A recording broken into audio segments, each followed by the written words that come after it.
Moin, I'm Catherine, and today I'm in bed with my favorite books of the month of July, in which I have read and listened to 22 books, which is a lot. I did it. I had the time. And 4 of them I did not finish. I'm not going to talk about them because I have so many books that I liked in July that there's no time to diss anything I did not, which I usually do not do. Only when it's like really bad, because then I feel I have to warn you. But I don't think that one of those did not finish was something I should warn you about. So I'm going to tell you about the many, many books I liked in July. So the first book I've listened to is Dear Edward by Napolitano, and Edward is a boy who is the lone survivor of an airplane crash where his whole immediate family, his dad, his mother, his brother, die. And he's taken in by his aunt and his uncle, like his mother's sister. And he's 11, I think, when this happens. And he's totally devastated, doesn't know how to go on, survivor's guilt. And then there's this girl next door, and she becomes sort of his lifeline. They become friends. He starts sleeping on the floor of her bedroom because he doesn't want to be alone. And it's very, very cute how they befriend each other. And it's about how the media tries to get in contact with him, and they all consider him a sort of a miracle because he's the only one who survived the plane crash. And his uncle and aunt are very protective, especially his uncle tries to keep everything away from him. And so his uncle hides away all the letters that are written to Dear Edward by the people who have survived the people who died on the crash, like their husbands, their brothers, sisters, aunts, whoever. And all of them want something from him, especially like, did you talk to them? How were the last moment? Did they talk about me before they died? And he and his friend try to figure out how to react to those letters, which to ignore. It's super interesting because I think it's very realistic in terms of what people have the guts to ask of a small boy who has just survived a plane crash. It's like, I found that aspect very interesting. I found the whole book fantastic. I found the characters fantastic, and I seldom give out 5 stars, but this is a 5 out of 5 stars read.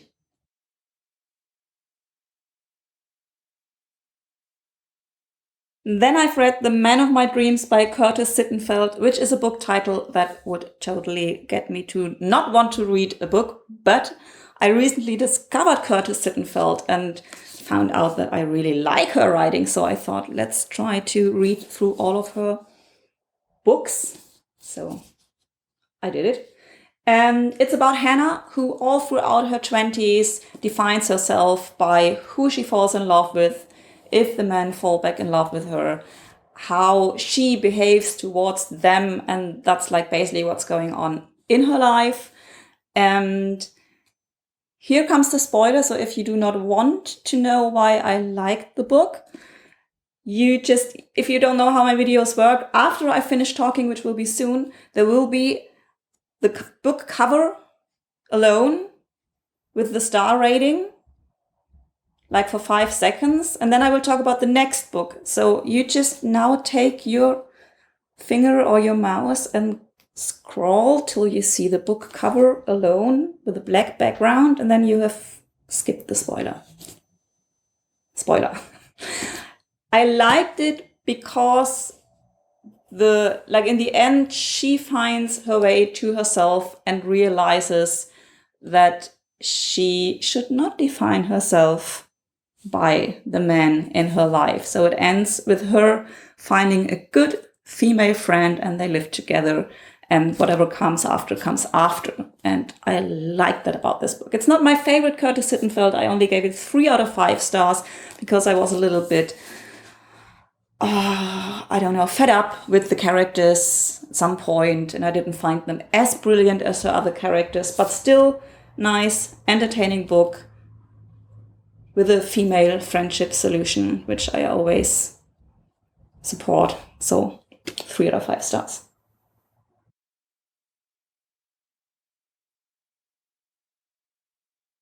Then I have read Goodbye for Now by Laurie Frankel because I think last year,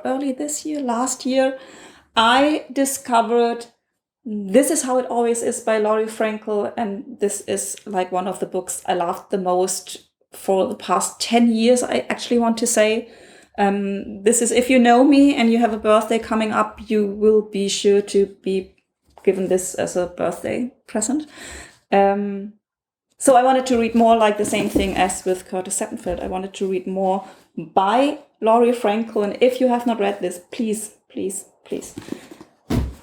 Goodbye for Now, which is about Meredith and Sam, who meet each other shortly before Meredith's grandmother dies. And Sam is a computer wizard, and he's so in love with Meredith and he wants to make her life better. So he creates this program, which is first email-based, that allows Meredith to still write emails with her grandmother. And he like uses all the data from all the emails they have ever written to each other and then simulates an AI grandmother who can write to her. And then Meredith has the idea if they cannot also do this for video chats, which of course depends on the material you have.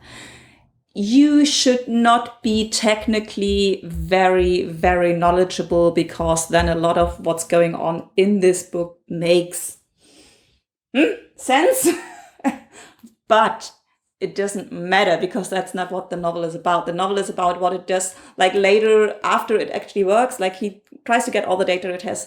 They have the idea to also give this to other people. So they start this firm where you can buy the program that allows you to video chat with somebody who just died, which in consequence leads to people who are dying doing more video chatting. So there is more material for their bereaved ones to have to chat with. So it changes the behavior of the people who are dying. It changes the behavior of the people whose friends, family, loved ones are dying.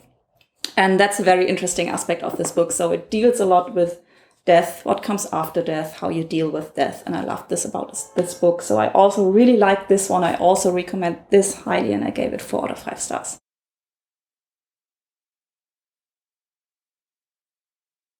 Then I've listened to All American Boys by Jason Reynolds, which is basically a young adult novel about racial profiling. So there's this young black kid who is accused of stealing, and he didn't do it. And although he's not resisting his arrest, he is heavily beaten by the police. So the story is about him, and then about this other white boy from his school who witnesses the whole thing. And one of the policemen who beats up the black kid is his best friend's brother, who also is sort of a father figure for him because his dad died. So it's very complicated to him to come to terms with, should he come forward with what he has seen? Because he knows that his best friend's brother beat up this black kid and there was no reason at all. He realizes this, but he's not sure how to handle it. And a lot of pressure is being put on him by his family and by his best friend's family to not come forward. So we have the both sides, from the black kid's perspective, from the white kid's perspective, and how all of this works out.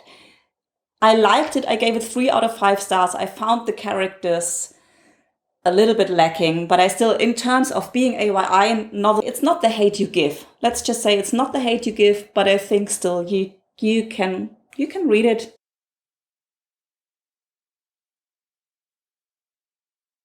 Then I've listened to Conviction by Denise Miner, and it is about this woman who is being left by her husband for her best friend, and then her best friend's husband comes to her while she's listening to a crime podcast, and she realizes that the crime podcast is about somebody she actually knows, like one of the murder victims in the crime is somebody she used to know in a former life.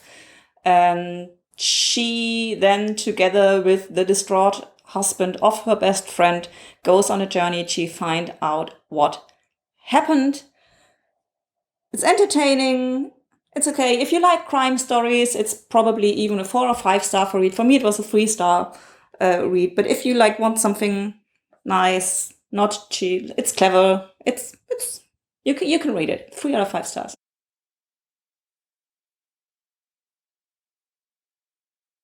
Then I've listened to The Vanishing Half by Brit Bennett, which is one of the books when the blackout bestseller list hashtag was going on Instagram, was like one of the books I think I've seen the most. And it's about 2 twin sisters who are colored but can almost pass for white. And they run away from home. One of the sisters starts to work as a secretary, and she actually accidentally passes for white, gets to know her future husband, who also believes she's white. So she denies her whole family. She comes up with a story why they have died or why they are in contact anymore.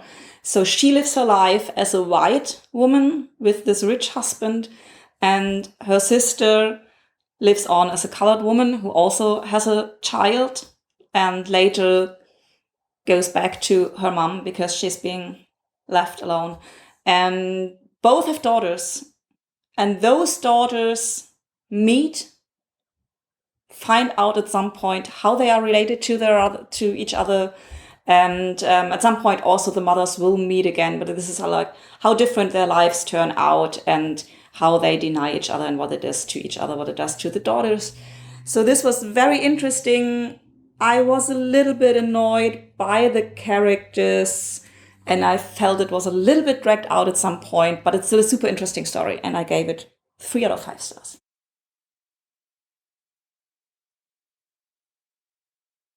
Next, I've read Watchers Rise by Renèe Watson and Helen Hagen, and it's about those 2 girls who go to a high school which they think is already pretty progressive, and then they form a women's rights club because they realize that there are still some issues and women's rights are not really talked about in their high school. The club is quite successful, but they also get a lot of shit, especially because one of the girls is black and isn't like a size 0. So there's a lot of shit coming and too little support. And at some point, their headmaster wants to shut down the club because of all the trouble that is ensuing, and they try to stand up for what they think it's right. I only gave it 3 out of 5 stars because the characters were, I could have really, really done without the love stories.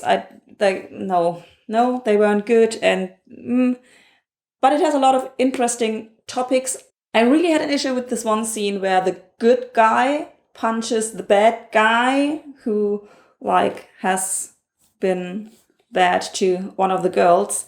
And I think, okay, so this is a book that should deal with stereotypes, with gender stereotypes, but it's still cool for the good guy to punch the bad guy. Really, I did not like that. I had this in another YA novel, and I don't know why YA novels still promote the image of the cool, nice, good guy punching somebody because they want to protect their girl. What's up with that? Seriously, it's 2020.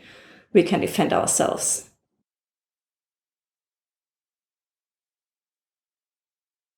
This is a very nice mid-grade story about this boy who wants to become an artist, but his parents think it's better to send him to this mostly white private school and how that works out for him. And I gave it 3 out of 5 stars because, it's a nice story. But for mid-grade children, for me, I'm always giving the stars from my very subjective point of view. Coming from the view of a mid-grade kid, this is a 5-star thing. The New Kid by Jerry Craft.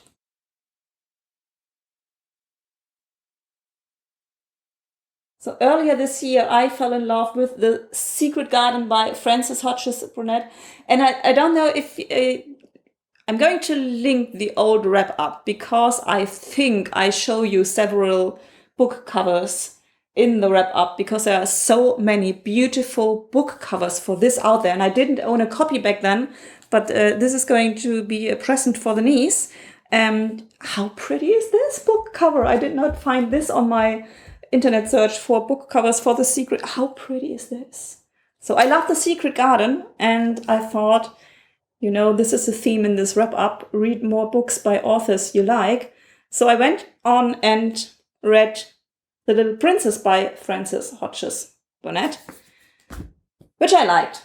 For me, it's more a 3-star read. It's about this girl whose father is very rich, but lives in India for business reasons. And she is being sent to a boarding school in the UK, and suddenly her father dies, and it turns out that he had invested in something bad and all the money is gone. And from being considered the princess and, the prize of the school, like the public image for the school, she becomes the chambermaid and is treated very, very badly. So it's sort of a Cinderella story. And the characters, and she, too good to be true. But considering the time in which the book was written, it's nice. It's a nice story. And, at the end, you wouldn't have guessed it. Everything will turn out all right. I gave it 3 out of 5 stars.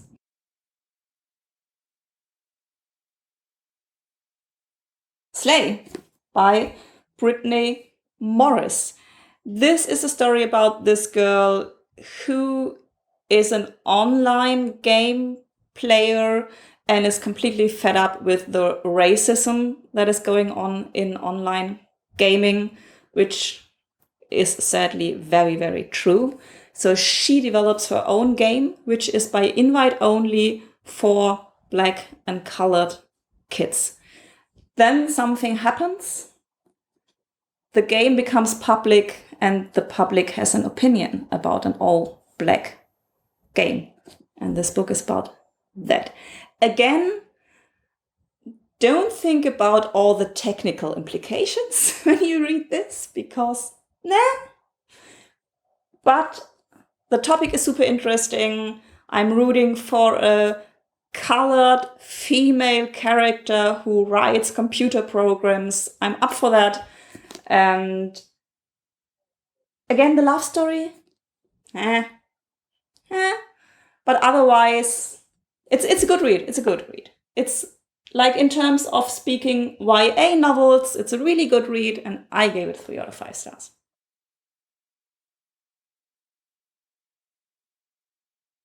If you've watched any of my last wrap-ups, almost in all of them is one of the old Armistead Maupin's Tales of the City novels, which were written throughout the 80s and is about this gang of young people, some of them queer, living in San Francisco in the 70s and 80s. And then he paused for a while, and in 2000 something he started writing new novels, which are not deeply, they are connected because they have the same main characters, but he says it's not completely a continuance of the old, but it is. It is. So this is about one of the old main characters. It's the first one of the new, up until now, 3 books.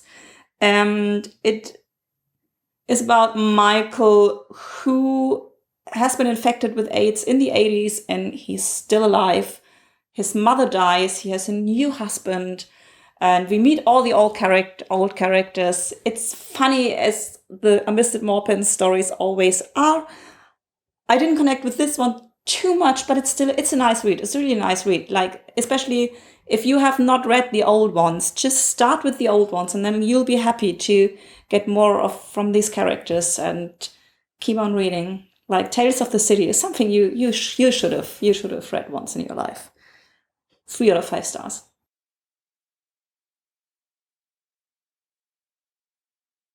Lastly, I'm not sure if I've ever read it as a child. I've seen the movie for sure once or twice in my life, but now I have listened to The Wizard of Oz by Frank Baum. And I liked it. I gave it 3 out of... I don't think I have to tell you about the story. You know, The Wizard of Oz. Funny thing, though, which I think they mention in the foreword of the audio version, is that, you know, in the films, the shoes are so shiny, shiny red. They are not red in the original book. They are silver. But because this was one of the first Technicolor films, they wanted to play with the color, so they made the shoes red. Boom! I find this a very nice fun fact. 3 out of 5 stars, The Wizard of Oz. It's nice to listen to it.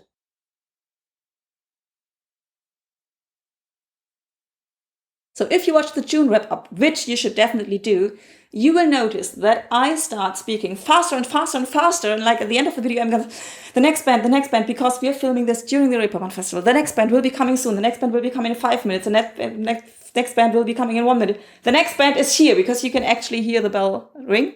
And that's what's happening right now. There's like 1 minute left till the next band. So I'm saying thank you for watching. This was my July wrap-up. And as always, do not forget to support your local independent book dealer. Moin, I'm Catherine, and today I'm in bed with Laura said. Hi! So we are here to talk about a book I love very, very much. It's called Tell the Wolves I'm Home by Carol Rivka Brunt.